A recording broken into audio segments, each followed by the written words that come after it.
칼바람이 얼굴을 후려쳤다. 1619년 3월 3일 밤 부차로 향하는 행군길 어디쯤이었을 것이다. 나 강옥립은 중형 장막 안에 앉아 손이 시리도록 떨리는 것을 느꼈다. 추위 때문이 아니었다. 이미 열흘째 접어든 이 지독한 행군 끝에 죽음의 냄새가 코끝을 찔러왔기 때문이다. 장막 밖에서 들려오는 군사들의 신음소리가 귀를 찔렀다. 배고픔에 몸부림치는 소리, 얼어붙는 땅에서 잠을 청하는 신음, 그리고 내일을 두려워하는 낮은 중얼거림들. 나는 눈을 감았다. 어둠 속에서도 그들의 얼굴이 보였다. 평안도에서 끌려온 포수들, 전라도에서 올라온 사수들, 충청도와 황해도의 살수들, 13,000 모두가 내 명령 아래 이 얼어붙은 땅으로 왔다. 열흘 전 압록강을 건널 때만 해도 달랐다. 2월 23일이었다. 강물은 얼어붙어 있었고 눈발이 휘날렸지만 군사들의 눈빛만큼은 살아있었다. 열흘분의 군량을 짊어지고 건너던 그 순간 누군가 노래를 불렀다. 임진년의 왜적을 물리친 이야기, 의주성을 지켜낸 우리 선조들의 무용담. 나는 그 노랫소리를 들으며 생각했다. 우리가 과연 살아 돌아갈 수 있을까? 주상 전하께서 내게 말씀하셨을 때가 떠올랐다. 작년 윤서월 도원수로 임명되던 그날 나는 사양했다. 병도 있거니와 자격이 없다고. 하지만 전하께서는 고개를 저으셨다. 그리고 마지막 접견에서 창성에 주둔하고 있던 나를 부르셨을 때 하신 말씀. 명장수들의 말을 그대로 따르지 마시오. 오직 패하지 않을 방도를 강구하는 데 힘을 쓰시오. 목소리가 낮았다. 간절했다. 그 의미를 나는 알았다. 이것은 명나라를 위한 전쟁이 아니라 조선의 생존을 위한 외교였다. 2월 25일과 26일 눈보라가 몰아쳤다. 산과 강이 뒤엉킨 험한 땅에서 우리 군사들은 넘어지고 일어나기를 반복했다. 보병 위주의 우리 군대는 명나라 기병들의 속도를 따라갈 수 없었다. 명군 감독관 우승훈이 칼을 빼들었다. 조선군이 관망하면서 전진을 회피한다. 그의 목소리는 칼날처럼 날카로웠다. 협박이었다. 우리는 군량을 버리고 짐을 줄이고 미친 듯이 달렸다. 군사들의 거친 숨소리가 눈보라 속에 흩어졌다. 3월 1일 조선군이 받은 군량은 한 끼에도 못 미쳤다. 명군 지휘부는 전공을 탐하느라 보급 따위는 신경 쓰지 않았다. 유정제독의 부대에는 대포조차 없었다. 그래서 그들은 우리 조선군의 조총수들을 원했다. 3,500명의 포수들, 임진왜란에서 왜군의 조총을 보고 배워 우리가 갖춘 화기부대, 명군은 그들을 앞세워 싸우려 했다. 그날 밤 나는 잠들 수 없었다. 장막 천장을 응시하며 머릿속으로 지도를 그렸다. 서로군 두송, 북로군 마림, 남로군 이여백, 그리고 우리 동로군. 넷으로 나뉜 군대가 허투알라에서 합류한다는 계획. 하지만 눈보라와 험한 지형, 그리고 각 지휘관들의 공명심이 뒤엉켜 이미 작전은 틀어지고 있었다. 나는 느낄 수 있었다. 우리가 무언가 거대한 함정으로 걸어 들어가고 있다는 것을. 3월 2일 새벽, 심화에서 우리는 처음으로 후금군과 마주쳤다.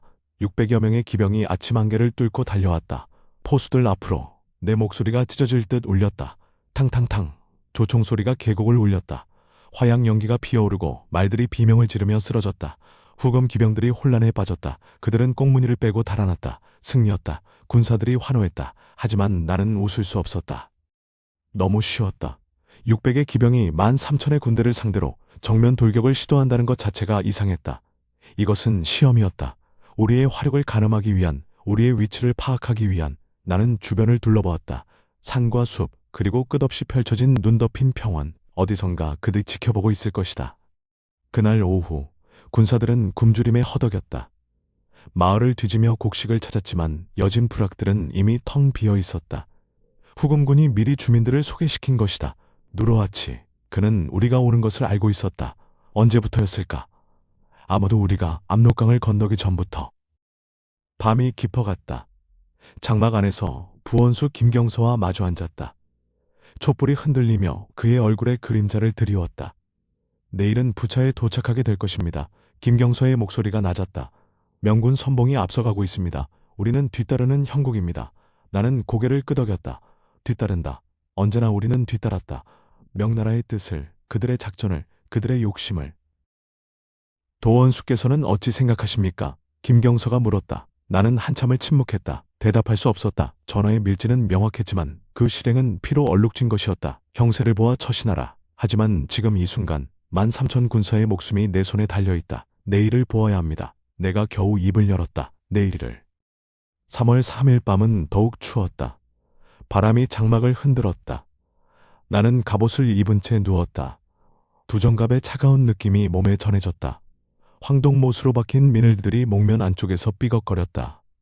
이 갑옷이 내일 나를 지켜줄 수 있을까? 창과 화살은 막을 수 있을지 몰라도 운명까지 막을 수는 없을 것이다. 갑옷 안쪽으로 땀이 배어들었다. 추운데도 식은땀이 흘렀다.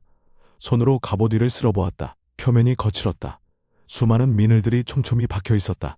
임진왜란 때도 이런 갑옷을 입었던 선배 장수들이 있었다.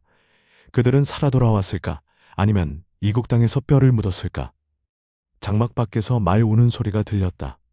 우리 군대의 말들이었다. 기병 5천은 보급을 담당하고 뒤에 있었지만 일부는 여기 함께 있었다. 말들도 배가 고팠을 것이다. 여물이 부족했다. 명군 지휘부는 사람도 제대로 먹이지 못하는데 말은 오죽했을까? 생각해보면 이 원정 자체가 무리였다. 겨울이 채 끝나지 않은 3월 초, 눈과 얼음이 뒤덮인 만주 땅으로 10만 대군을 움직인다는 것. 보급선은 늘어지고 날씨는 변덕스럽고 지형은 험했다. 양호 경략이 계획을 세울 때 이런 것들을 고려했을까? 아니면 그저 숫자만 믿었을까?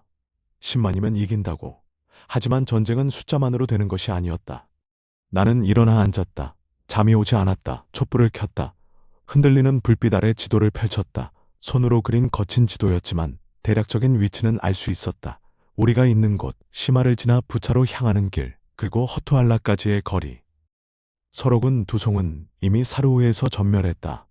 2만 5천이 하루 만에 사라졌다. 어떻게 그런 일이 가능할까? 누르하치의 8기군이 그렇게 강한가? 아니면 두송의 실수가 치명적이었던가? 아마도 둘 다였을 것이다. 적을 얕보고 공을 탐내고 혼자 앞서 나가다가 포위당했을 것이다. 북로군 마림은 어떻게 되었을까? 예어부 여진족과 함께 북쪽에서 진격하고 있었다. 그들도 소식이 끊겼다. 남로군 이어백은 3월 2일에 이미 후퇴했다. 겨우 20여 기의 적을 보고 1000명이 밟혀 죽을 정도로 혼란에 빠졌다고 했다. 명군의 사기가 그 정도였다. 그렇다면 우리는 동로군은 유정제독의 명군 9천과 우리 조선군 13,000, 합쳐서 22,000. 하지만 유정의 명군도 오합지졸이기는 마찬가지였다. 대포도 없고 훈련도 부족하고 사기도 낮았다. 그들이 조선군 조총수를 그렇게 원했던 이유가 거기 있었다. 조총, 우리의 유일한 희망이었다. 3,500정의 조총, 임진왜란 때 왜군의 조총을 보고 충격을 받아 그 후 우리도 제작하고 훈련했다. 평안도, 전라도, 충청도, 황해도에서 뽑힌 최정예 포수들, 그들의 사격 실력은 뛰어났다. 시마에서 증명했다. 600의 기병을 물리쳤다. 하지만 조총에도 약점이 있었다. 재장전 시간, 한 발을 쏘고 나면 화약을 넣고 탄환을 장전하고 심지에 불을 붙이는 데 시간이 걸렸다. 그래서 3단 사격 대형을 만들었다. 첫 번째 줄이 쏘고 뒤로 물러나 재장전하는 동안 두 번째 줄이 쏘고 그 사이 세 번째 줄이 쏘는 방식. 하지만 그것도 적이 멀리 있을 때나 가능한 일이었다. 만약 적이 빠르게 접근한다면, 모래바람이 불어 시야가 가려진다면, 재장전이 불가능하다면 그때는 백병전으로 갈 수밖에 없었다. 사수 3,500과 살수 3,000, 활과 창과 칼. 하지만 후금의 기병을 상대로 보병이 얼마나 버틸 수 있을까? 생각하면 할수록 불안했다. 나는 지도를 접었다. 생각해봐야 달라질 것이 없었다. 내일은 올 것이고 전투는 벌어질 것이고 우리는 싸워야 할 것이다. 아니면 다른 선택을 해야 할 것이다. 전하의 밀지가 다시 떠올랐다. 형세를 보아 처신하라. 그 말의 무게가 지금 이 순간 가장 무겁게 느껴졌다. 처신. 어떻게 처신한다는 말인가? 싸우다가 지면 항복하라는 말인가? 아니면 아예 싸우지 말라는 말인가? 고민이 끝없이 이어졌다. 나는 다시 촛불을 껐다. 어둠 속에 앉아 있었다. 귀를 기울였다. 밖에서 들려오는 소리들. 바람 소리, 말 우는 소리, 군사들의 신음소리, 순찰병의 발소리, 모든 소리가 내 귀 속으로 파고들었다. 문득 집이 그리웠다. 한양의 집, 아내와 아이들이 있는 곳, 마당에 심어놓은 매화나무가 피었을까? 봄이 오고 있었다. 하지만 나는 여기 얼어붙은 만주 땅에 있었다. 돌아갈 수 있을까? 살아서 돌아갈 수 있을까? 60의 나이. 환갑이 코앞이었다. 보통이라면 벼슬에서 물러나 손자들과 여생을 보낼 나이였다. 하지만 나는 여기서 전쟁을 하고 있었다. 문과에 급제한 문신이 도원수가 되어 13,000 군사를 이끌고 인생이란 알 수 없는 것이었다. 젊은 시절 선조 임금을 모시며 벼슬살이 할 때는 이런 날이 올 줄 몰랐다. 임진왜란도 겪었고 광해군의 즉위도 보았고 그리고 지금 여기까지 왔다. 역사의 소용돌이 속에서 나는 하나의 나뭇잎처럼 떠내려왔다. 그리고 내일 그 소용돌이는 정점에 이를 것이다. 살 것인가 죽을 것인가. 항복할 것인가, 끝까지 싸울 것인가, 선택의 순간이 다가오고 있었다. 나는 갑옷끈을 다시 한번 조였다. 팔을 움직여 보았다. 뻣뻣했다. 갑옷의 무게가 어깨를 짓눌렀다. 하지만 익숙했다. 이미 여러 날을 입고 있었으니까. 전립도 썼다. 투구의 무게가 목을 눌렀다. 환도도 찼다. 칼집을 만져보았다. 차가웠다. 무기를 점검했다. 칼날을 확인했다. 녹슬지 않았다. 날이 서 있었다. 하지만 이 칼로 누군가를 베어야 할까? 나는 평생 사람을 베어본 적이 없었다. 문신이었으니까. 하지만 내일은 어쩌면 베어야 할지도 몰랐다. 아니면 이 칼이 내 목을 치는데 쓰일지도. 생각이 점점 어두워졌다. 나는 머리를 흔들었다. 부정적인 생각을 떨쳐내려 애썼다. 하지만 쉽지 않았다. 현실이 너무 가혹했으니까. 밖에서 북소리가 들렸다. 야경을 알리는 북이었다.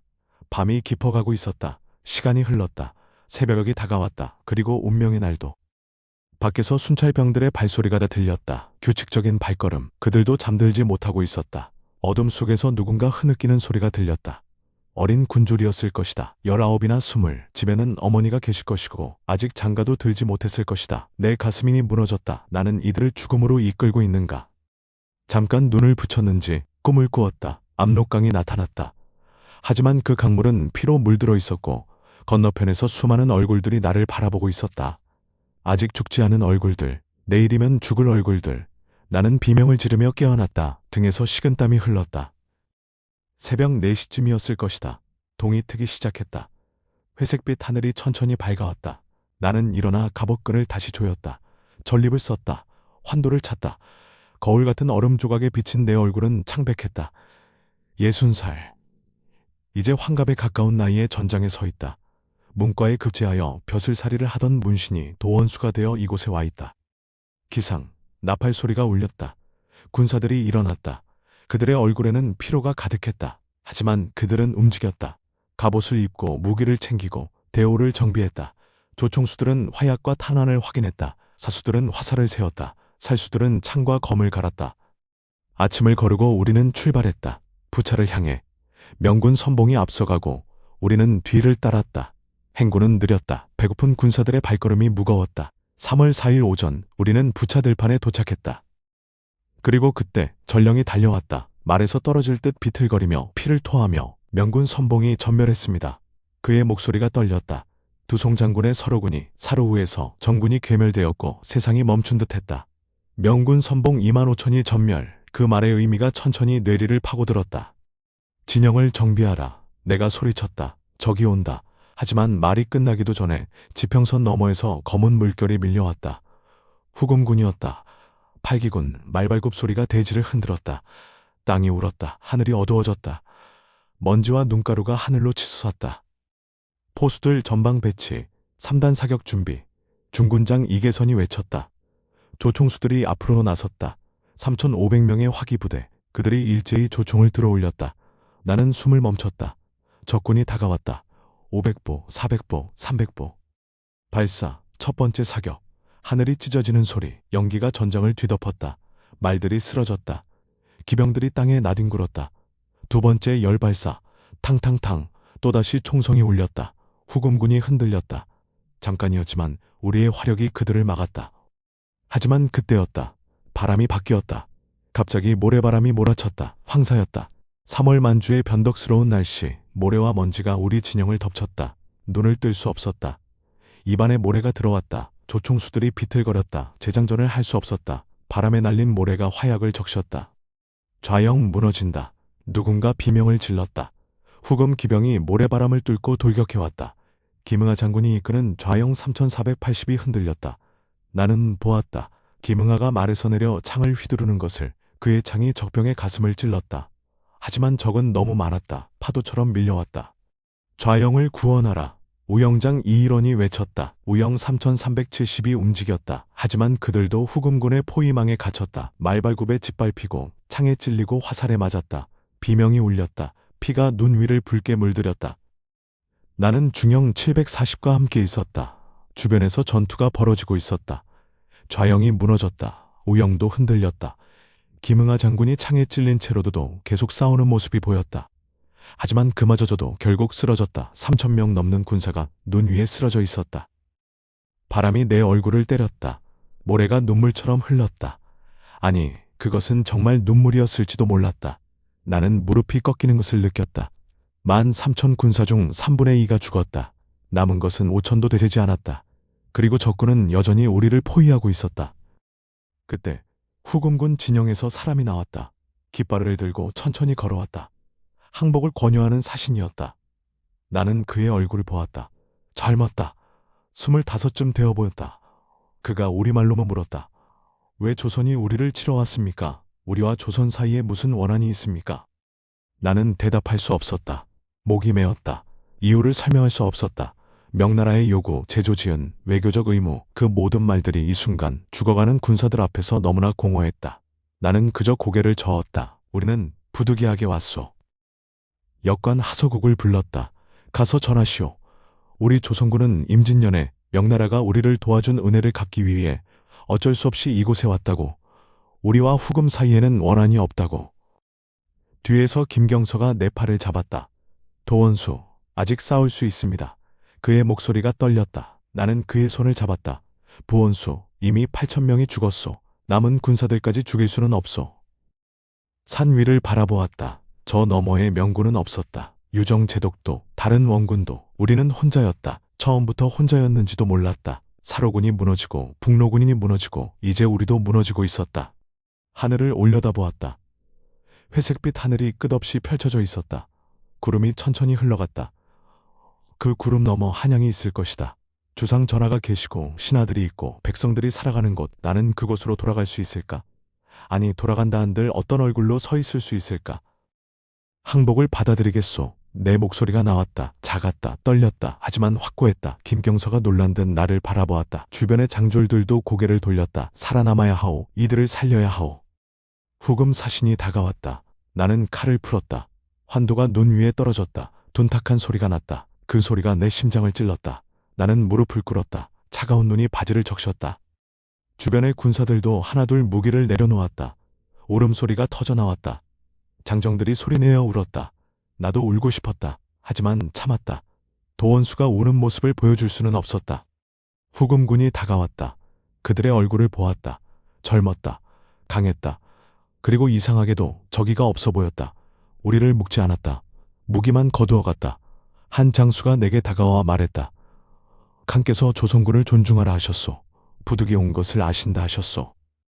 나는 고개를 들어 그를 바라보았다. 누르하치, 그가 우리를 이해한다고? 아니면 이것도 계산된 것일까?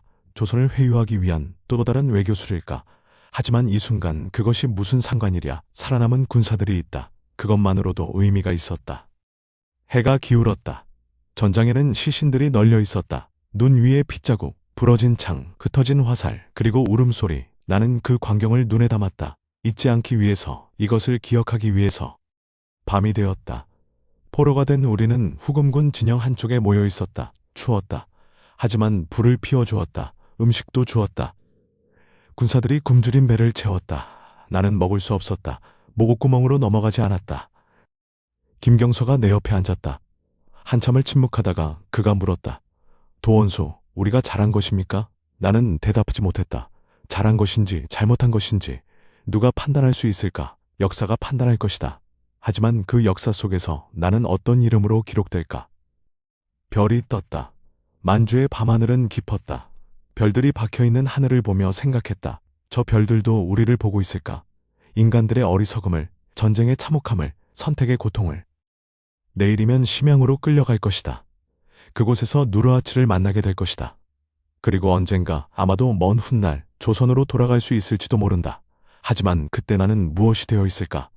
역신인가 아니면 현실주의자인가? 매국노인가 아니면 살신성인한 장수인가? 나는 알 수 없었다. 다만 한 가지는 확실했다. 오늘 이곳 부차에서 13,000 군사 중 5,000이 살아남았다는 것. 8,000이 죽었지만 5,000은 살았다는 것.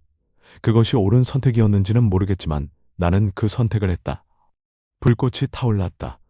모닥불의 불길이 하늘로 치솟았다. 그 불꽃을 보며 생각했다. 저 불꽃처럼 우리의 삶도 타오르다 사그라진다. 하지만 그 짧은 순간에도 우리는 선택을 해야 한다. 죽음인가, 삶인가, 명예인가, 실리인가, 충성인가, 생존인가. 나는 강옥립이다. 진주 강씨 집안의 후손으로 문과에 급제하여 벼슬 하다가 도원수가 되어 이곳에 왔다. 그리고 오늘 사루 전투의 마지막 날 나는 항복을 선택했다. 이것이 내 역사가 될 것이다. 바람이 불었다. 차가운 바람이 불꽃을 흔들었다. 하지만 불은 꺼지지 않았다. 살아남은 군사들의 숨소리가 들렸다. 그들은 자고 있었다. 악몽을 꾸고 있을지도 모르지만 그래도 살아서 숨쉬고 있었다. 나는 눈을 감았다. 내일을 맞이하기 위해, 그리고 언젠가 올 심판을 기다리기 위해. 역사가 나를 어떻게 기억할지 모르겠지만 나는 이것만은 말할 수 있다. 나는 살리고 싶었다. 내 군사들을, 내 조선의 아들들을. 그것이 내가 강옥립으로 선택한 길이었다. 멀리서 또 다른 모닥불이 보였다. 후금군의 불빛이었다. 승자들의 불빛. 그들도 지금 무엇을 생각하고 있을까? 전쟁의 승리를, 앞으로의 계획을, 아니면 죽은 동료들을. 나는 다시 하늘을 올려다보았다. 구름이 걷히고 달이 떠올랐다. 보름달이었다. 밝은 달빛이 눈 덮인 들판을 비췄다. 백골들이 은빛으로 빛났다. 아름답고도 처참한 광경이었다. 이것이 전쟁이구나. 나는 생각했다. 아름다움과 잔혹함이 공존하는 곳, 영웅과 비겁자가 종이 한 장 차이인 곳, 생과 사가 칼날 위에서 균형을 잡는 곳. 그리고 나는 그 한가운데 서 있었다. 도원수 강옥립, 역사가 기록할 이름, 후세가 평가할 선택. 하지만 그 모든 것보다 먼저 나는 한 사람의 인간이었다. 두려워하고 고뇌하고 선택하는. 불꽃이 점점 약해졌다. 밤은 깊어갔다. 나는 갑옷을 입은 채 그대로 누웠다. 두 정갑의 차가운 느낌, 그것이 내일도 나를 감싸고 있을 것이다. 포로로서 항복한 장수로서. 하지만 살아있을 것이다. 그리고 언젠가 이 이야기를 할 수 있을 것이다. 1619년 3월 4일 부차에서 있었던 일을, 13,000 군사가 싸웠던 그날을, 8,000이 죽고 5,000이 살았던 그날을. 눈을 감았다. 어둠 속에서 얼굴들이 스쳐 지나갔다. 김응하 장군의 마지막 모습, 조총수들의 필사적인 사격, 쓰러져가는 군사들의 비명, 그리고 주상 전하의 목소리, 형세를 보아 잘 처신하시오. 나는 처신했다. 내가 할 수 있는 최선으로. 옳았는지는 모르겠다. 하지만 그것이 내 선택이었다. 바람이 장막을 흔들었다. 어디선가 누군가 노래를 불렀다. 낮고 슬픈 노래, 고향을 그리워하는 노래. 나도 따라 불렀다. 목소리는 나오지 않았지만 마음속으로. 한양이여, 압록강이여, 조선이여, 나는 언젠가 돌아갈 것이다. 어떤 모습으로든. 그리고 이 이야기를 전할 것이다. 사루후에서, 부차에서 우리가 무엇을 보았는지. 하늘의 별들이 더욱 밝아졌다. 마치 죽은 영혼들이 하나씩 자리를 잡는 것 같았다. 8,000의 별, 그들이 나를 내려다보고 있었다. 원망하는지 이해하는지 알 수 없었다. 나는 그들에게 말했다. 마음속으로. 미안하다고. 그리고 고맙다고. 끝까지 싸워줘서, 조선의 아들로 죽어줘서. 그렇게 밤은 깊어갔다. 사루후 전투의 마지막 밤, 강옥립의 가장 긴 밤, 그리고 역사가 기록할 밤. 내일이면 모든 것이 달라질 것이다. 하지만 지금 이 순간만큼은 나는 여전히 도원수였다. 13,000 군사를 이끌고 왔던, 그리고 5,000을 살려낸 장수. 불꽃이 마지막으로 타오르다 꺼졌다. 어둠이 찾아왔다. 하지만 두렵지 않았다. 이미 가장 어두운 순간을 지나왔으니까. 눈을 감고 기다렸다. 새벽을, 그리고 내일을, 그리고 역사의 심판을. 이것이 강옥립의 이야기다. 사루후 전투, 1619년 3월 3일 밤부터 4일까지. 역사는 나를 어떻게 기억할 것인가? 그것은 내가 정할 수 없다. 하지만 나는 안다. 나는 최선을 다했다고. 내가 할 수 있는 선택을 했다고. 그것으로 충분하다. 이제 여러분께 묻고 싶습니다. 역사를 공부하고 과거를 돌아보며 우리는 무엇을 배워야 할까요? 선택의 순간에 섰을 때 무엇이 옳은 것일까요? 명예인가요? 생존인가요? 충성인가요? 현실인가요? 답은 없습니다. 다만 우리는 기억해야 합니다. 그 선택의 순간에 섰던 사람들을, 그들의 고뇌를, 그들의 용기를, 그들의 후회를. 역사는 반복됩니다. 하지만 우리가 배운다면 조금은 나아질 수 있습니다. 사루후의 교훈을, 부차의 피눈물을, 강옥립의 선택을. 구독과 좋아요 부탁드립니다. 역사는 우리 모두의 것입니다. 함께 기억하고, 함께 배우고, 함께 나아갑시다.